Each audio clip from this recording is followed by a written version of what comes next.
des irrésistibles français, le COP des supporters qui étaient du côté de la tribune nord et qui ont au moins la chance, je le dis en souriant parce qu'on en a parlé ensemble, d'être debout dans le stade et de pouvoir soutenir l'équipe de France. Bonsoir Hervé.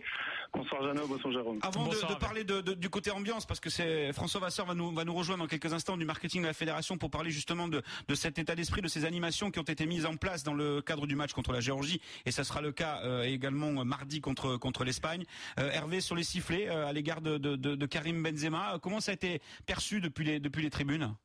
On a toujours du mal avec la versatilité effectivement des supporters du Stade de France en ce qui nous concerne.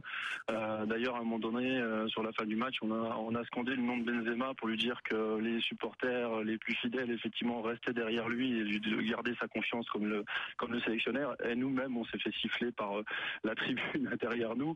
Mais bon, on le vit très bien, vous inquiétez pas. On sait que c'est difficile, qu'il y a des moments qui sont particuliers dans la vie d'un joueur où il y a un problème de confiance et puis de réussite. Donc on se rappelle que Guy Varche n'a pas marqué un but alors qu'il était à la pointe de l'équipe de France sur la Coupe du Monde 98 où on l'a gagné au bout. Donc à partir du moment où il peut peser sur le jeu et que les adversaires peuvent avoir peur de lui, quelque part il crée aussi des possibilités pour ses coéquipiers. Et je pense qu'à un moment donné ça va aller au fond. Donc comme Didier Deschamps, nous on lui fait confiance et on espère que cette confiance, elle reviendra et qu'il pourra planter un ou deux buts dans les prochaines semaines et mardi en particulier. Alors Didier Deschamps et les joueurs attendent beaucoup du public et notamment, on le sait, à guichet fermé mardi soir contre l'Espagne. La fan est en train de s'organiser, ces groupes de supporters pour le maillot tricolore. Vous avez le sentiment que ça évolue favorablement, Hervé Mougin, ou que ça reste quand même très compliqué et que c'est presque un problème culturel que d'être supporter d'une sélection nationale? Il y a un problème culturel, ça c'est sûr. Ça on est obligé effectivement de les confronter à ça. Maintenant, bon, faut se rappeler qu'on est 60 millions de Français, donc il n'y a pas de raison qu'on trouve pas de quoi faire un vrai COP de personnes qui seront fidèles derrière l'équipe de France et qui vont chanter pendant 90 minutes et même 10 minutes supplémentaires. Après, c'est vrai que ça reste compliqué parce que vous avez quand même pas mal de personnes qui viennent en tant que spectateurs, qui ont acheté une prestation de service et qui veulent un résultat, qui veulent que ce soit le football champagne, qui se rappellent qu'il y a 10 ans, on était champion du monde, on était sur le toit de l'Europe. Là, on a glissé de la pente, effectivement, mais il y a pas de raison aujourd'hui qu'on défende pas notre maillot, notre coq.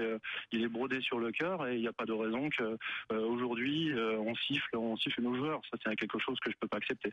Donc, on sera de toute façon derrière eux. Et c'est vrai que ça a beaucoup évolué pour nous depuis 6 mois, 1 an, parce qu'il y a effectivement au sein de la fédération une équipe qui s'est créée justement pour pouvoir aider à construire un vrai COP pour qu'en 2016 on ait l'impression de jouer à domicile, parce que c'est un des objectifs. Et donc quand vous disiez tout à l'heure qu'on est content d'être debout, ça fait depuis seulement septembre qu'on a le droit d'être debout dans notre tribune. Alors ça peut paraître complètement fou pour des supporters de L1, de L2 qui ont l'habitude d'aller dans les COP de clubs, mais pour nous c'est depuis seulement septembre dernier qu'on nous demande pas de nous asseoir toutes les 30 secondes. Donc c'est déjà un combat qui a été dur pour nous, qui a duré quelques années et maintenant je veux presque dire que si on se met assis, on va nous demander de nous mettre debout. Donc quelque part c'est vraiment très positif en ce qui nous concerne. Hervé Mougin, un petit mot également sur le maillot de l'équipe de France. Il a changé hier soir, ce maillot bleu ciel pour les rencontres, on va dire qu'à l'extérieur en général, mais bon, il y avait le coup marketing hier soir. Ce maillot bleu ciel, pour en avoir discuté avec les autres supporters, est-ce qu'il fait l'unanimité ou pas? Non.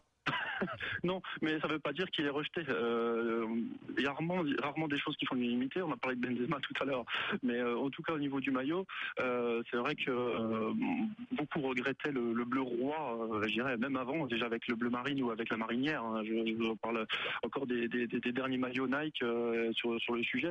Mais le bleu roi, il existe encore. Ce sera toujours le premier maillot. Hein. Ça, c'est pour les matchs à l'extérieur. C'est celui avec lequel ils joueront contre l'Espagne d'ailleurs mardi soir. complètement. C'est vrai qu'on nous a dit que c'était pour les matchs à l'extérieur, et donc vous avez remarqué que le Stade de France hier soir était à l'extérieur.